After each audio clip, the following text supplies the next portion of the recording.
Donc, à octobre, il y a passé. Comme tu as mis au coup d'eau, centre de compte.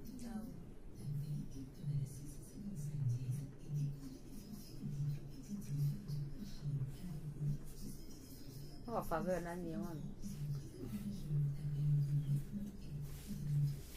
va stopper à il a passé ici niveau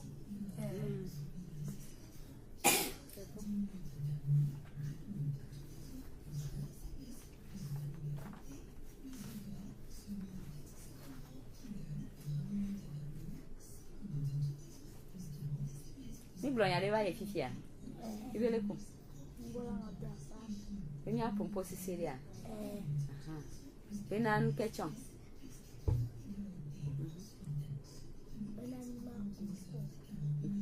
bena me de le pompo a me potio ni bonu keki walo ne blo mu nyo chan de bo ne no ku alo ne on ko ne bonu alo ni nya nu so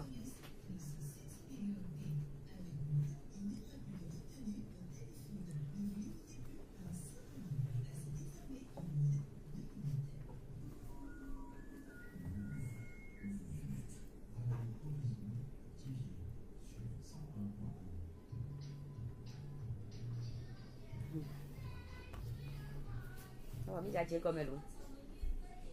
N'aime bien alléluia les coblo non. Amen. Ah, non.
Nous sommes le samedi 7 juillet 2018, mesdames, messieurs.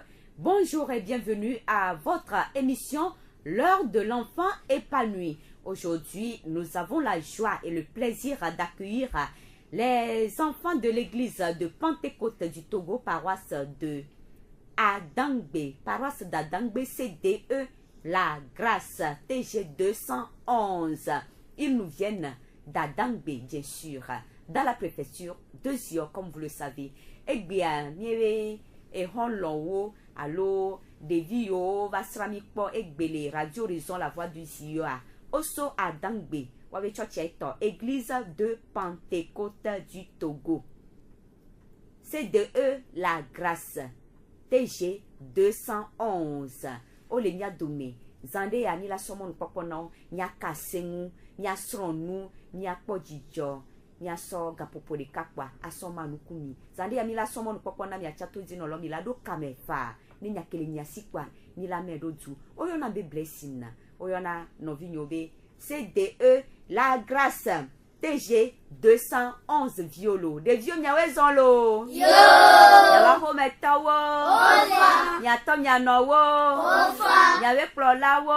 Ofa. Yesuade. Et le dodia. Mia kwa sikpe loto na mia doko. Voilà, vous êtes en train d'écouter la voix des enfants de l'église de Pentecôte du Togo, paroisse d'Adangbe, CDE La Grâce, TG 211. Et pour commencer, nous allons demander à un de nos amis de nous faire la prière d'ouverture. Nya so mo no kokwa na mia no vi de kadena ne dogbera ne nya je enogome. Alléluia. Amen. Oya na mbe degbe aku gloria. Modo pa masireke mele hone. Nya so gamuja da sinama u. Manu sekata projojoto. Owe ga promi ba na bonu sekata miara. Nya welo nko menu wala nya so buwe kafuka fa no rekale Yesu Kristo nko me. Amen. Amen. C'est bas pour Jésus. Encore. Plus fort. Jésus est roi. Qui est roi? Jésus est roi. Jésus est vraiment roi, Jésus est Seigneur, Jésus est amour, Jésus est victoire, Jésus est tout pour nous. Alléluia. Amen. Aha. Akpena mi anovi yawo tohedi ami gbadon kwedina mi bena oso Adangbe. Église wa churcheto, église de Pentecôte, lo Pentecôte hame ale Adangbe. C'est de La Grâce TG 211. Ya so mo no kokona mi anovi de ka. Ne bava de wabe centrafiomi fike yo nona nya doto ne miase ne mijila gero wadia ne nyate yibobwede ave tuwo aso nyabe kado aso nyabe conseil aso enu yo le nyasi mi be nyaso pero wanti kwa ateso yibobwede lo. Alléluia. Amen. Je m'appelle Agboja Yawa Evan. Je suis au CM1. J'ai 9 ans. Je vais présenter notre centre. Nous sommes les enfants du centre de développement des enfants La Grâce d'Adangbe. Projet de l'église de Pentecôte du Togo. Paroisse d'Adangbe en partenariat avec Compassion Internationale Togo. Le centre est basé à Adangbe dans la préfecture de Zion, à 15 km de la ville de Tchivien, en face de l'école primaire publique Adangbe. Le centre a ouvert ses portes en juillet 2014 avec 200 enfants bénéficiaires. Aujourd'hui, le centre compte 256 enfants plus 15 bénéficiaires du programme de suivi et de la petite enfance, avec 5 animateurs à la tête duquel il y a un coordinateur, M. Emoro Soudekari. Le président du comité de gestion s'appelle Kondo Tete Gédon. Pasteur chargé du projet s'appelle Lidefei Monsou Moïse. Nos contacts sont 98 12 43 79 99 67 90 04. Amen. Amen. Misine. Koya. Milene. Koya. Ngazineke. Koya, koya, koya, koya, koya. Ngazineke. Koya, koya, koya, koya, koya. Ngazineke. Koya, koya, koya, koya, koya. Wow. Mizine, koya migazine ke koya. Oh, fine. Minya, no via minya no kebele javazwa. Journaliste international. Mi kwale kebe konpoya. Bleuyo la olo. Bleuyo la olo. Migazine ke. Koya, koya. Wow. Voilà, vous êtes en train d'écouter la voix des enfants de l'église de Pentecôte du Togo, paroisse d'Adangbe, CDE La Grâce, TG 211. Obe fika yoso, obe yo le, ne mi gbedo Adangbe, mi blombe mi le EPP Adangbe, ne mi vedo EPP Adangbe kwa. Ah, mi la po facilement, o mi didile sukula bon. Ye devi yawa o ni ame alofa ve. Bla ton voide. Yewa 256 enfants les mido funwa mi la po o sugbon san. Voa ko sugbon wa fifiare o dunanu lo chaque samedi o dunanu. O hia udodo. O hia écolage wa isukulu. O hia nu vovo. Ye nti atodi no lo. Ah, enyale mi agbo yewa. Ne mi le di la we ne banyua mi na manya. Alo le ke mi la o mi gedo wadi. Ye nti o so wa we contacto. On a mis wawe contacto afiko lea Adangbea mutidi le fio. Zio me kwe alo. Alo mudaja le vio. Oh. Aha. mi somo no pokpo ya ni do akpena kplo lawo ame yo keke o le pere de vi on ti vena one yinko one zuna de sogodo ame ko le sotutu do le nawo chichawo ame yo dananu allo coordinateur santé assistante comptable mi akpata ma one yirami nkare di vena o le toji o le semianko alo ma one yira gbogbo de pastor keye pere church yanti vena compassion neva ne ba pere de vi onti no wa yin kwa ma one yire pastor ke ne le fifi chan ke le pere de vi onti be na wa we nu ko le wa ne yin kwa ma one yira o kekem lo amen ni la wa ni la po un ban na o ban ke ni la po Atam. aha ni we Atam. Damascus. Ableno.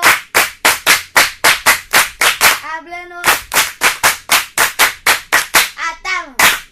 wow mi se gbe wa egbe ko le dona mi amisi ne mi jila se to hedia zande ya ne mi do kamekwa nya cha mi ado de mi akpo ne mi do ya ne mi mudo mi do kwa mi ajo mi nwe do emu ajilo akpena to di no la olo ya we le to di kaka ne mi aso ye ji mi aso mo no popo na de di ya wa we gbe vivi kele wasia o la de do goda mi o la jihad kanami ya so mo no popo na o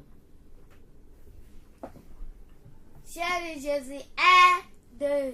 Chérie Jésus, oh ma chérie Jésus, chérie Jésus, tu es merveilleux, roi. Je t'aime, roi. Oh ma chérie Jésus, chérie Jésus, tu es merveilleux, roi. Je t'aime, roi. Oh ma chérie Jésus, chérie Jésus, tu es merveilleux, roi. Je t'aime, roi. Oh ma chérie Jésus, chérie Jésus, tu es merveilleux, roi. wow Jésus est merveilleux Jésus est roi akpena mi lo ma so mo no popo na mi no vide ka mi nya no kebe jawo na ma aha ebe na yenya biblantinya gbogbo de voyez les jade de ka pepo aglo na to di no lawo eti abi la so mo no popo ne baba de et biblantinya na mi nous allons donner l'opportunité à notre ami pour l'histoire biblique.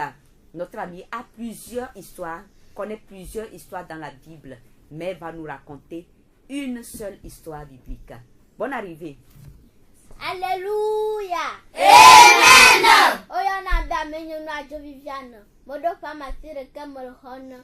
Mbe mag blantinya nami. O dentina le mo se fa gba le veli atave. Pupu gba va sera mowo.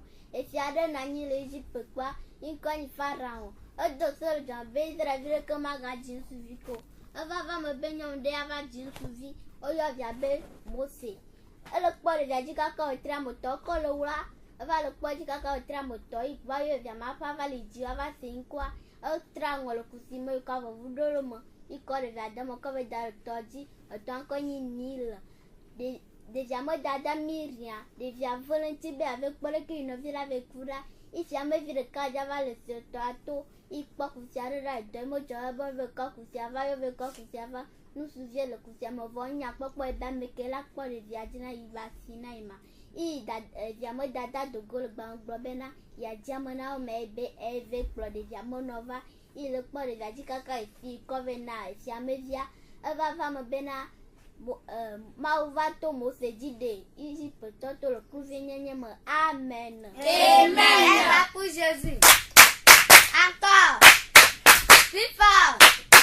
Jésus est roi. Qui est roi? Jésus est roi. Wow, Jésus est roi. On vient de nous raconter l'histoire de qui? Mais quel est Nyayo Blonami Fidjon? Mose et Pharaon. Mose, Pharaon. Mose allait connaître les français, non? Moïse. Moïse, allô? Très bien. Moïse et Pharaon. Ah ah. Oglon Moïse renya. Ko di Moïse et nous que jolo Moïse dia. Yo blonami allô? Nya keke misia. Allô mesdames monsieur. Nya to edia. Allô misevo. Misevo. Misevo allô? Ah ah. Que moi ne misevo. Ni le jabio mi nya to rede. Mia pora benade. Mi tirer le son de le enyaya mema. Alo mi sekouea. Alo mi acha mi nyanya de kudentia. Ye mi be mi aso fiomia. Eho aso dominusea. Alo anamia nya. Mais que et tirer le son de les histoires que mia novia et va raconter na mia no. Aha. Raison, manya encore oui. Quand nous avons Kofi Victor, le son que me tirait ma, n'était mia trop d'homme, remia no vionti, a belle que Myriam wen. Aha. Myriam wen yo dia. Wen yo dia. Aha. Elon ame alo. Mais que belon. Mais que belon. Mose. Elon Mose. Nya chami do la lo ame alo. Alo mingba lo ame repo. Ejo minga no lo ame olo. Ah, mi la lo ame a. Penami. Ame bu. Aha. Manya nko we.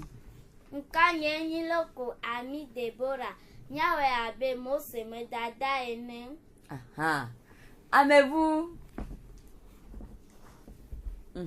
Nka nyenyi bochako siwi be.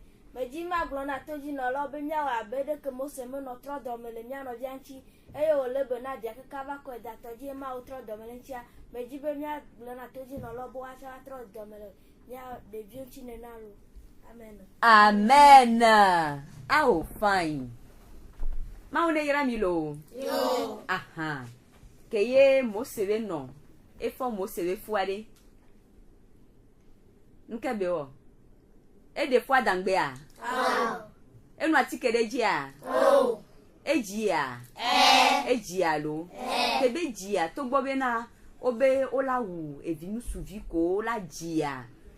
E joji na Mose we no be one wu ye vi a. Nkebe wo e wo chachi an lo. Kebe wo chachi an de. Nkebe le o. E do gbera be na ma one pere ye nti be na ye vi nenu agbe na ya lo. E fion be na e lon de vi a lo e chiri de vi a ye wa. E lon de vi a. Aha. Yenti ya. Ne nya jila o mu ke lo mi o wa o la di mi a. O ma ke di mi wa lo. O la ke wu mi a lo. Ko di mi o la ke dasi a vivola wo mi kakakaka. A dola wu mi kakakaka. O la dasi mi do mo dodo di kwa e hunde la va lo mi. Wa mi ku. Voa o wenene a. O mu wenene wa lo. No ke wenene a mi a do metode la ke no fia. Ya ke mi la ke ku ho. Foko mu wenene e fion bi o lo mi a lo. Aha. Yenti a mi la do akpe na mi a jila o. Be wa we lo mi, no mu ke lo mi o wa. O ma di mi o. Voa ko di mi voade ke mi si ande nkola o. O la gba so lo ato hede agba na mi to nu ke me o. To ebelele na mi. Wana mia isukulu, mia dunu, mia dawu, mia lesi, mia chan, mia stronu, mia vazuna de sogodo, alom dajia. Mia devio nu ke ni la no wo, ke ye mia no o jimi, yo mu wu mi o wa, yo da sini la gbe a, ni ke mi do la wona ni do la wona o. Ni ke mi do la wona mia jila o. Me ken popo npo. Aha. Davi. Oya na be mi he ajo mawe na medofa basi de ke. Mia no bu mia no o. Mia bu mia no wo. Allo? Ne mia no glo ya de na mia zu o. Ngba puna mo. Oh. Mia no nene a. Mia bu alo. Aka mama yom kwa makudui. Mama nye ya. Mama be so agban wan le funu anam. Opudu hoho ve swe. Aha, mama be kula gbanam le da kume ve kula gbanam. Kaka mama la da kume avokwa o kula gba kekem agba o sogbe mama mu ovo. Ne mi le one ne la joji na mama alo la ga domene. La joji ni alo. La be awo be de viare akpe na ma wo be na eso de via namla akpe na ma wo be na mji de via la de via le ton hede namla. Misia. Ne de oke wu mosia de. Ela ke va de Israël viole Égypte. Ma ke va de o walo. Israël viola ke no Égypte dai. O la ke ku ho. Voa ke ye ma uto mo se dia ke o de wade o gba kotoli alo amo le Israël fifi alo o ve le po amo le funwa Israël vio oh Israël nyolo amo le yo le gbo yenti anyacha nya o chachi alo to di no lo cho le se nya to le se nya no le se enu ko keke mi le so enu ko mi le gbulwa nya cha nya no o de di lo yo zande ya ma va nya gbo ava po mi la nya wa home ma o blewu ava mi ya wa home ava ko le kebe le wa ne mama du ande le kebe ono no be ne plan wa de le kebe ono no be ne nya nu ade le kebe ono ezuna moa edana ko le sukulu a epona moa efina fia mle java ava jesi mi ke la dangbe mi se mi poisi pe na mi adoko. Wow, ça c'est magnifique. Akpena mi kakalo. Ma one yira mi lo. Magbase e ha vivi de le nyago alo ha ovwa. E ha o le nyasi gbogbo de alo. Maga someone popo na mi nyagaji e ha de ka na mi. La venye pete kote game do pe la sha. La venye pete kote game do pe la. Dele nous semble nya batu halado. Nyatido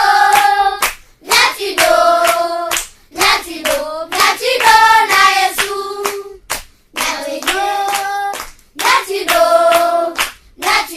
Nyatido na Yesu. Nyatido na Yesu. Miawenye Pentecote. Comme do pe alo. Lekini la tido. Nya kukutri. Nya lebe na subua. Nya no Yesu yo me alom dadia. Jésus. Ami des enfants. Jésus. Ami des enfants. Jésus. Ami des enfants. Wow, ami des enfants. Ne Jésus ni ami des enfants ne. Nya chamia onu kera do jijona Jésus ya. Misia. Ke wa mi la somo nu popona. Nya no vi de ka. Eni pastor le nya domi. Ebrona ma onya mi nya doke pastor ona. Obrona ma onya le church alo. Tamila somo no popona mi no vi. Kene ni pastor egbewe nkeke ya le radio horizon la voix du Zion ya. Ke ye le jagblon ma onya na mi to hedia. Nya somo nu popone. Wa ke ngwa nya somo nu popone ya. Nya mkeni la wa. Milaji. Oh, miaji chant d'adoration de Kane. Gamia mia pe gbogbo kokwe ne bava no mia dome ne mi sema unya kwa ela no mia le jiome ejo jinania Akpe dada de Akpe dada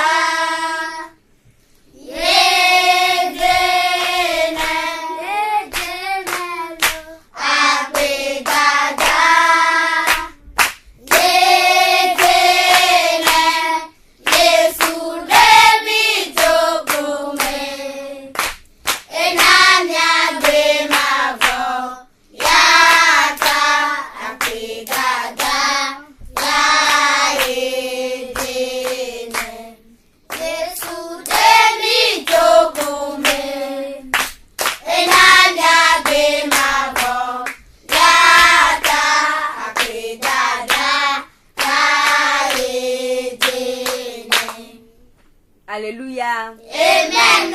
To asipe popo mi anya somo no popona nya we ma unya gbron la lo. Mizine Poya. Milene Poya. Ngazina ke Poya. Ngazina ke Poya. Ngazina ke Poya. Alléluia. Amen. Praise the Lord. Alléluia. Nkonenye azebo kofi vito. Melohone medopo amasire ke. Nyada pena maulendi abe baba popu mi le penya lanti azomi akpo gbepe maunyale Mateo pagbale tawe ni pupugba basere amotolia miade kukuna mia novi jamari bo ahle nami. Alléluia. Amen. Mateo pagbale tawe ni pupugba basere amotolia ji afimo ngoribena lega popo majila nusrɔ̃lawo Yesu gbɔ gblɔ bena azɔ ame ke nye gã le dziƒofiaɖuƒe la me ma hã eye Yesu kplɔ ɖevi sue aɖe va gbɔ eye wòtsɔe ɖe woaƒe titina gblɔ bena ne mietrɔ eye miezu abe ɖevi suewo ene o la mimele egbe ɖe dziƒofiaɖuƒe la me akpɔ o. Amen. Amen. Nɔvi lɔlɔtɔ le míaƒe tɔ Yesu Kristo ƒe ŋkɔ me. Ŋdia míaƒe mawunya ƒe tanyenye be ame ka nye gã le dziƒofiaɖuƒe la me ma hã. Ne míatrɔ megbe vi ɖa, Biblia le gblɔ na mí ŋdi abe míawɔ mía ɖokui abe ɖevi ele nu ŋdi Biblia le gblɔ na mí be ame si ke mewɔ eɖokui abe ɖeviwo ene o la mele yi ge ɖe dziƒofiaɖuƒe la me akpɔ o. Nu ka ŋuti Biblia le gblɔ na mí be míawɔ mía ɖokui abe ɖevi elabena ɖevi nye ame si ke ne ɖona to, ɖevi nye ame si ke ne tsɔna kena, ɖevi nye ame si ke ne lɔna me, ɖevi nye ame si ke ne kpɔna dzidzɔ, ɖevi nye ame si ke me ŋutifafa le. Ne nu siawo katã gbenya le mía me abe gbɔgbɔ kɔkɔe ƒe kutsetse ma ene la, ekema le nuwu ŋkeke la dzi la, míawoe la nyi gã le dziƒofiaɖuƒe la me. Nɔvi lɔlɔtɔ le míaƒe tɔ Yesu Kristo ƒe ŋkɔ me. Etɔnyewo, enɔnyewo, todzinɔlawo katã mele miakpe le ŋdi abe miawɔ mía ɖokui abe ɖevi eye le nuwu ŋkeke la dzi la, míawoe la nyi gã le dziƒofiaɖuƒe la me. Mawu ƒe ŋutifafa kple eƒe amedomenɔnɔ nenɔ anyi kple mi tso fifia kɔ yi ɖe magɔ le Yesu Kristo ƒe ŋkɔ me. Amen. Amen. Atama. Damascus. Ableno.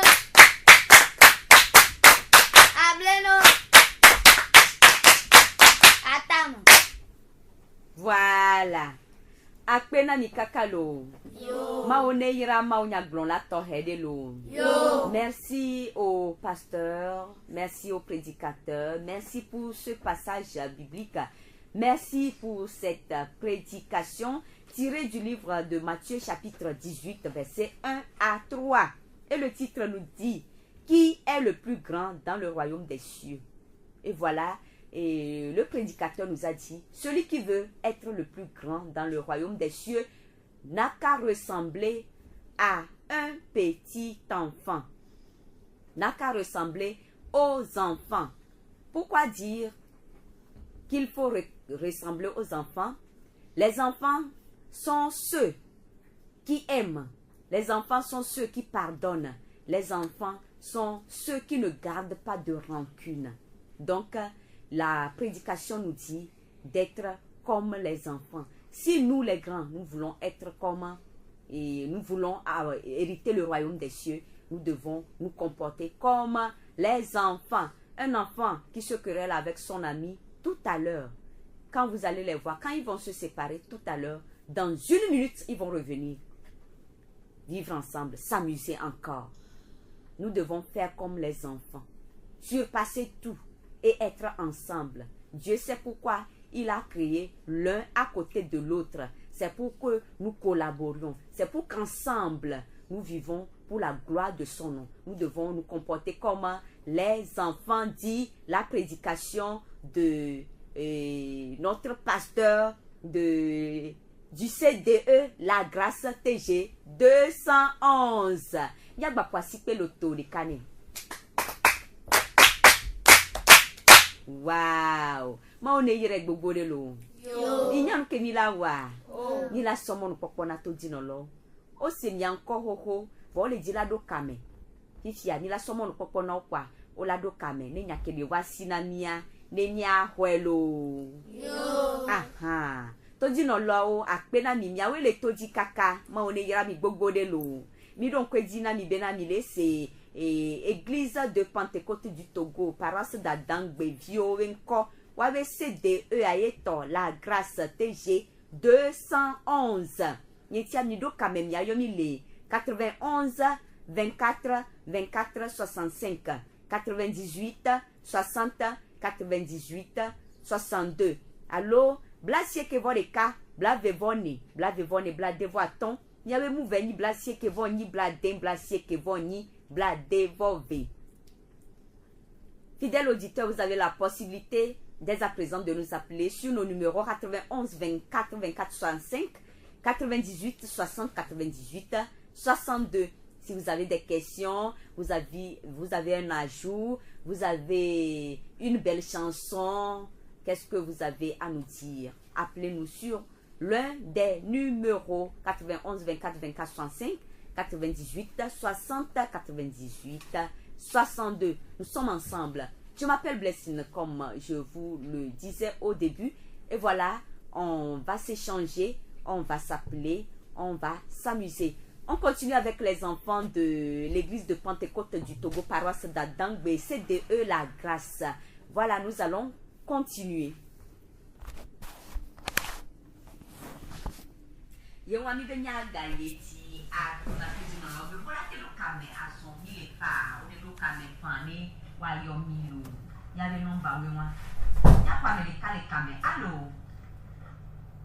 Allô? Bonjour tata. Bonjour, il y a mis mon auto qualité. Quand il fait histoire qu'on a mis à Au fond, il y a tata. il y a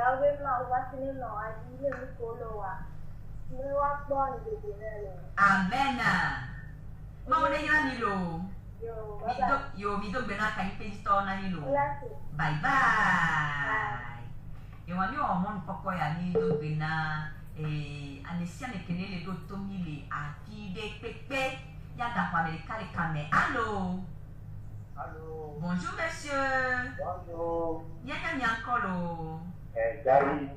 Monsieur David Yolito. La paix du Seigneur. Ah, la paix du Seigneur. Mau ne yira ni lo. Et bien les nyangolo. Yo, c'est ma tante de Dieu, le soir du monde. Ape. Je vais te ramener. Donc, on a dit, Ape. ça m'a donné. Amen. On va gagner un enfant. Amen. Il y a des choses. Il y a des riches qui sont. Amen. C'est quand même tout le monde. Ne jejina ya chalo. Je suis Baba Yolo. Yo.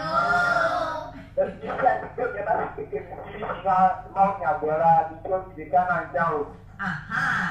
Adam. Damasco. Appelez-le.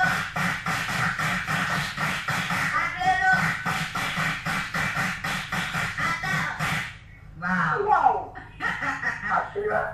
Bye bye. Ah, bye bye. Appelle ni kakalo. Maouni yami bobode. Voilà, nous continuons toujours.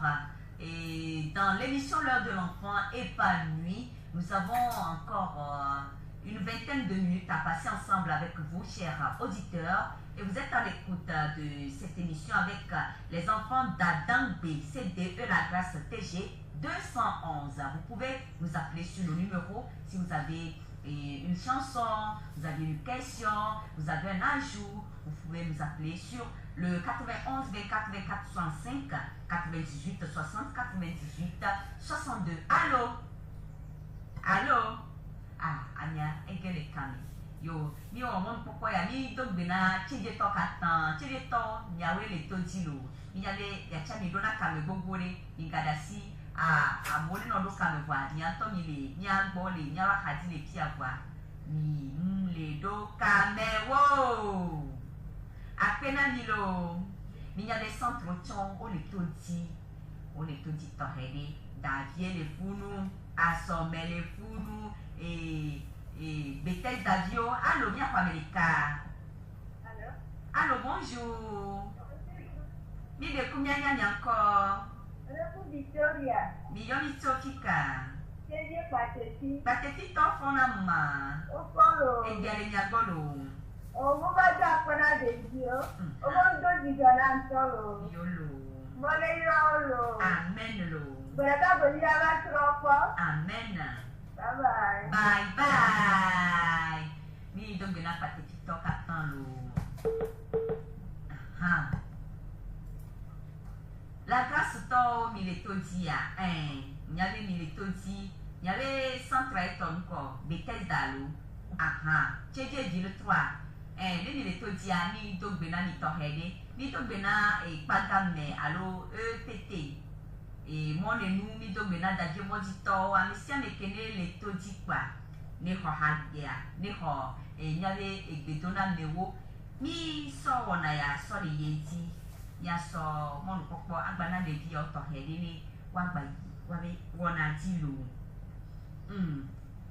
nya asɔ mɔnukpɔkpɔ na nya nɔvi ɖeka nya xɔ ame ɖe le kame ke ŋgɔe alo Allô?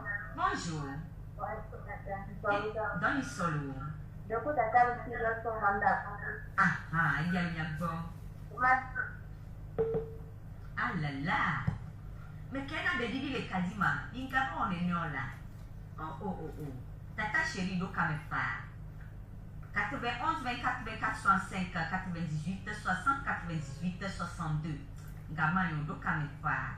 No do kamefa le. Ni la ko mi ale kasi se do makati do nya kwa le. Allô. Allô, bonjour. Bonjour monsieur, nya kolo. Donc, quoi, ça continue à t'attendre. Adam de tokona ma. Au fond, E bien le nya bolo. Aman, tu peux aller dire au bout, Amen lo.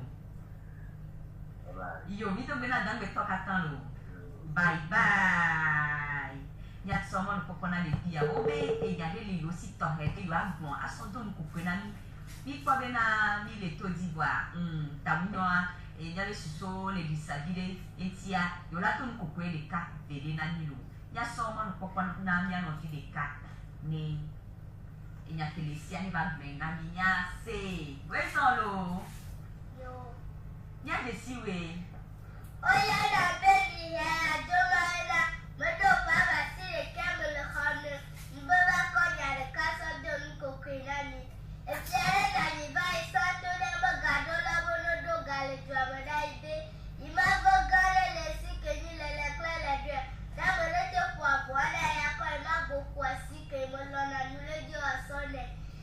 Jata vai ko kwa makaka kele le kle mo ko le chile chile pia kwa be la te pe jojo. Bachaba ija kwa makaka kele le kle mo ko le chile chile pia ja kwa be la te pe jojo. La go ko ba yo be te pe jo ojo. Ele bi go lo te azolo to lo te ba be. E fia ba go ga kele sia. Ye la te fue bo yo ko fia le bi le ka dare igbo do so mo ma ku chi la ba mu. Yo ko pachare e ya babo ko kwa makaka de la kle mo ko le chile kwa. Ichile pia kwa ja to abia fia no ja so to ba go hiare e so kele fia no kunchi. Loga kwa makaka de la kle ba mo ko chile chigwa fia kwa. Agba ja to abia fia no ja so to ba go hiare e so kele fia no kunchi. Ayo wa le la kaka ayo kwa babo ibo ma so brona ibo ma una bia ja sabe ya so de do ọmọ inú de ba ya ki no pe ji lo amen.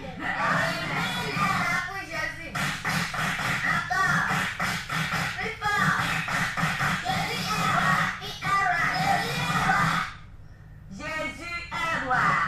Après katalo, o be nya jaya lo nya nya nu alo. Ne ni nya nu ane gapopodo ba lo ndo jua. Ni la samya le nu nya lo. Kaba aso do le nya. Après katama one yiro. Ya so mo ko pona anu. Nous le quoi émission non? Alléluia. Hein? Ayo lambe kondo comme l'a dit, me le croisé, me le pas me. La femme et la politique alors? Mbema doya Faut passer me plaisir. Faut faire Faut passer me plaisir. A te gbe ijira jina berko be a te gbe. Nous le quoi aller? O kisi do akanke ka bo igba ta do pu. Le coup qui est là. Kisi do akanke ka do kisi ma ba ma ayo do ba ma bo. O kisi ma mu na sele ko de na bo glu. Allô? Amerika wa jin kono be Allô? ale. Abaga ne bi mu kisi ale desi kame ka ko be. Amerika bi ka ko desi ye. Amerika bi ka ko de kutesi. Amerika bi ka ko desi ya. Ebe agbicha ke bese chimati kudo tole si inchi e bi ka ko desi ye. Bera de ku de kene ya sare. Inchi bi ka ko desi ne. Ye ole mo anga ga ole nya plan. Pa kisi ko turo kwa lo benui bra. E lo benui ma kisi a ro no bera. O na go na imanya plan. Intre ai. Na bu me do ki akui. O ka ke a kure na ko ba no. Do na ko desi jinra. Ye ma go te jinra la bena. Dimi Amen.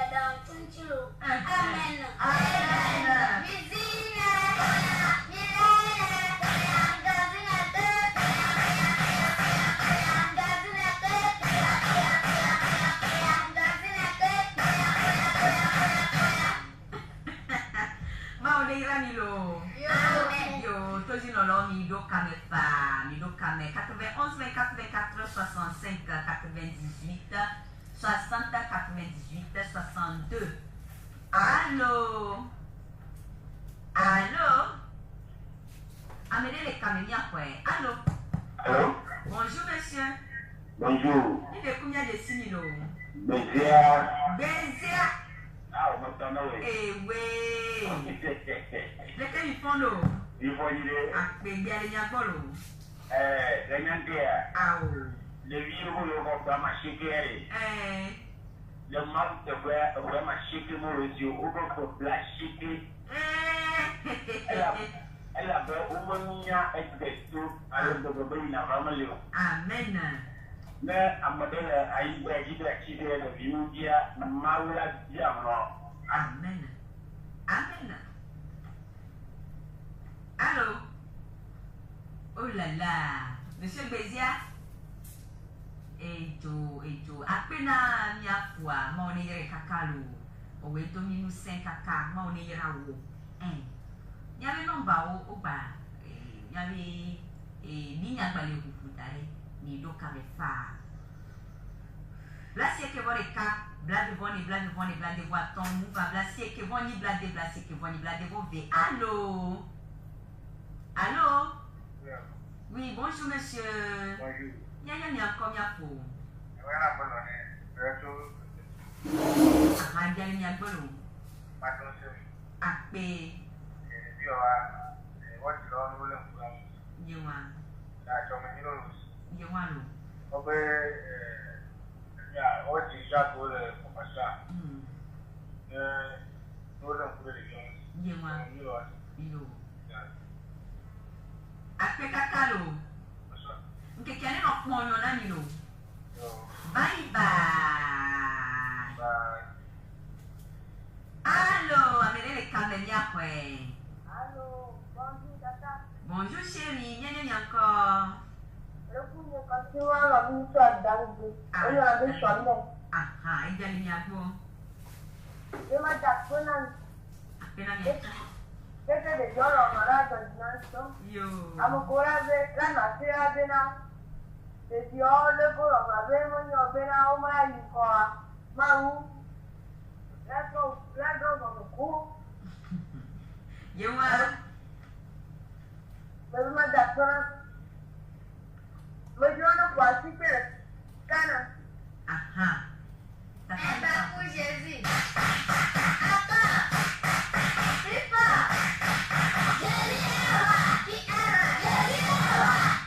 Wow.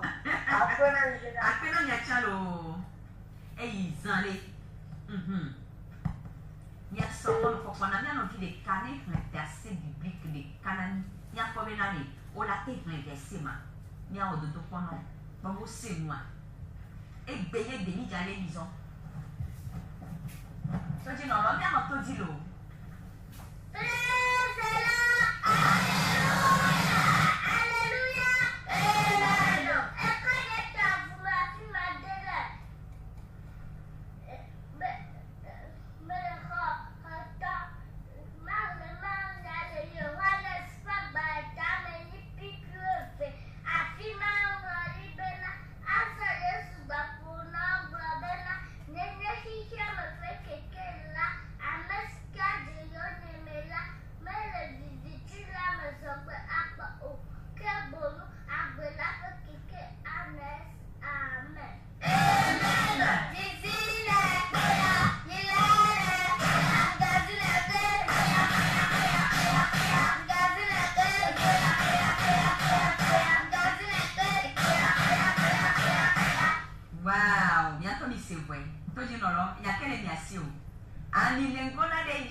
Allô?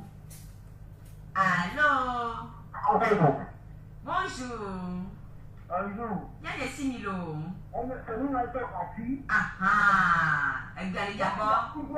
Et là, me l'ai voir le maillot. Ah, wow. Yo.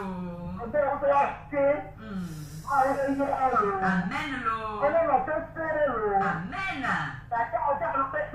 Amen. Bye bye. C'est lui non, il tombe là dans TikTok à et nyaga yeti. Ni la so yang ke ni la ozwa. Nya so mo nu popona. Nya no vio to hede kengwe, nya kwa America kengwe. Allô. Allô. Bonjour, nya fofo. Bonjour. Ni de kuku nya yesini. Bonjour. Fo Simon to. Davi mo di ton fo an. La paix du Seigneur. Ah, e bien nya go. Il m'a donné un avion. Akpe. Il m'a donné un avion. Akpe. Amen. Amen. Yo. Tonton Léon. Léon.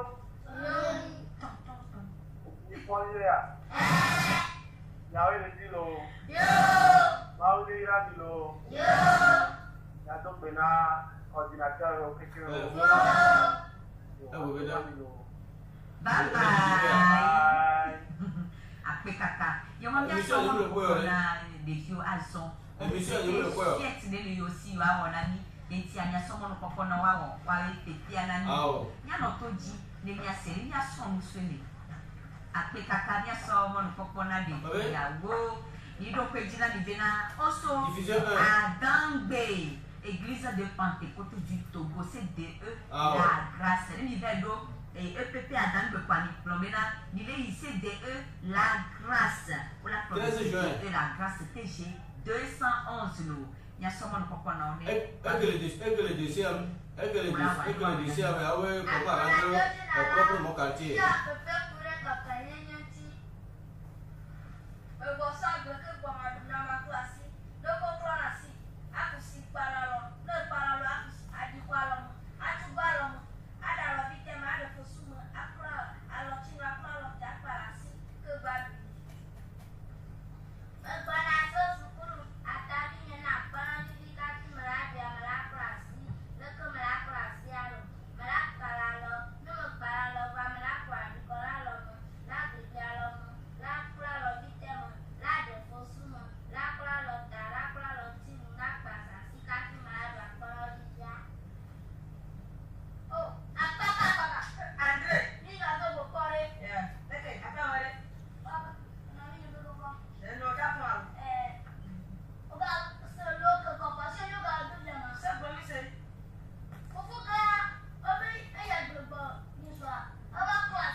On 13 juin alors. Ni on a complet non quoi.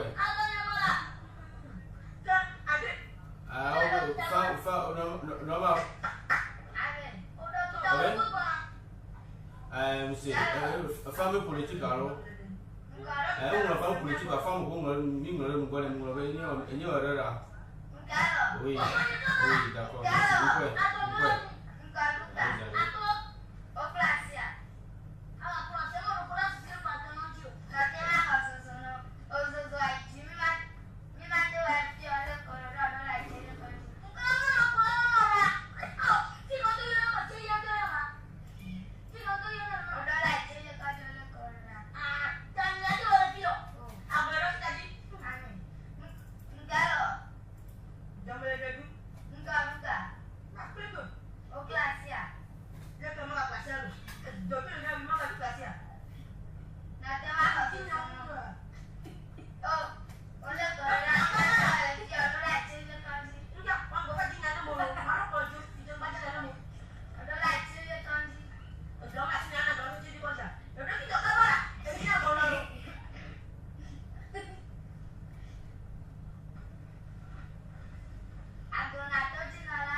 Jésus est vraiment roi. Sans plus tarder, nous donnons l'opportunité à un de nos amis pour un plaidoyer. Il y a son monde pour qu'on a envie de cas et des coco, des dilapo. Il y a beaucoup qu'on a tout dit non, il y a adopté que vous voyez, il y a ici. Alléluia! Amen! Je m'appelle Adja Super Chrissy, j'ai 10 ans, je suis au CM1. Je vais lire un plaidoyer. Tout enfant a droit à une éducation solide, pas seulement celle que nos parents sont censés nous donner à la maison, mais cette éducation qui nous permet d'acquérir des connaissances fondamentales. Les parents ont le devoir de mettre leurs enfants à l'école. Sans éducation, je ne serais pas devant mon ordinateur, lisant ces lignes. Plusieurs ont eu la chance de naître dans des familles où scolarisé un enfant est quelque chose de facile et 800 devrait l'être. Mais laissez-moi vous dire que dans les endroits comme les villages reculés, l'école est un luxe pour certains parents. Une rêve trop grand à réaliser pour les enfants. Plusieurs raisons expliquent cela. Les villages reculés où il n'y a tout simplement pas d'école, d'électricité. Des villages où les parents n'ont aucun autre choix que de remplacer le décor d'une salle de classe par celui d'une plantation. De mains d'enfants qui ne tiennent pas de stylo mais des tabacs, des roues, des coupes. Certains diront que l'école n'est pas la seule voie de réussite ou d'apprentissage. Mais quelle autre option avez-vous pour un enfant? Pour ne pas le laisser faire ses premiers pas dans un univers qui lui ouvre l'esprit et lui confère une infinité de possibilités. Un village où les filles sont plus que lésées avec des croyances qui résument toujours leur place à la cuisine. Un village où la seule école qui existe se trouve à des kilomètres de marche, distance qui finira par avoir raison de la volonté d'apprendre de ses enfants. Mais tout n'est pas que noir, car le progrès est en marche et les choses s'améliorent.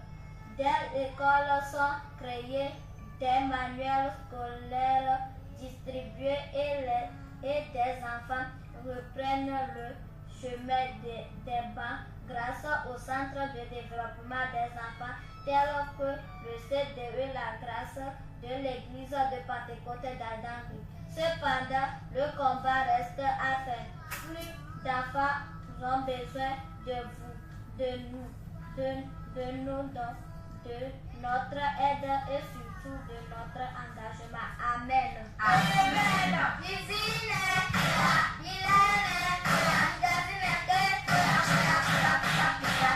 Merci beaucoup à Pekaka.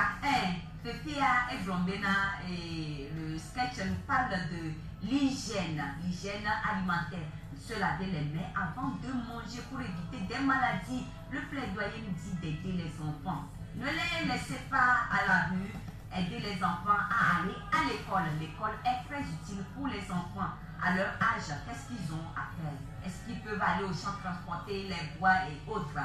Ils n'ont qu'à aller à l'école tout simplement. Aider les enfants à aller à l'école. Merci beaucoup de nous avoir suivis. Nous sommes presque à la fin. Comme nous venons toujours, nous avons l'habitude de le faire. Une prière d'ouverture, une prière de clôture. Nous allons donner l'opportunité à notre ami pour la prière de clôture. Alléluia.